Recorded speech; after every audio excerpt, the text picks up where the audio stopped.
उपमुख्यमंत्री अजित पवारांनी वैष्णवीच्या कुटुंबियांची भेट घेतली आणि या भेटीनंतर वैष्णवीचं प्रकरण फास्ट ट्रॅक कोर्टामध्ये चालवणार अशी माहिती अजित पवार यांनी दिली आहे। तर याबाबत मुख्यमंत्र्यांशी चर्चा करणार असल्याचंही अजित पवारांनी म्हटलंय।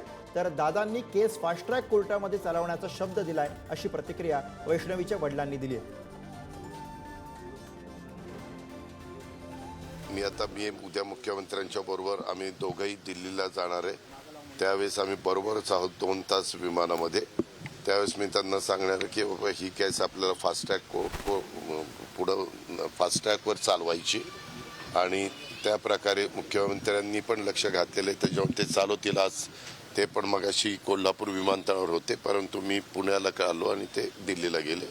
अशी सगळी पार्श्वभूमी आहे आणि ज्या ज्या गोष्टी सांगितल्या त्या इतक्या नाजूक आहेत आणि इतक्या म्हणजे मनाला वेदना देणार आहे की त्या मी तुमच्या सगळ्यांच्या समोर विशद पण करू शकत नाही। मागणी करायचं काय नाही, जे होईल ते म्हणले कोर्टात जो निकाल देईन तो होईल। न्याय व्यवस्थेवरती माझा विश्वास आहे आणि दादांनी जो शब्द दिला ते म्हणले की मी त्या शब्दाला वचनबद्ध आहे।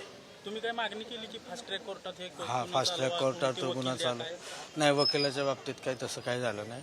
ते म्हणले की होईल म्हणले।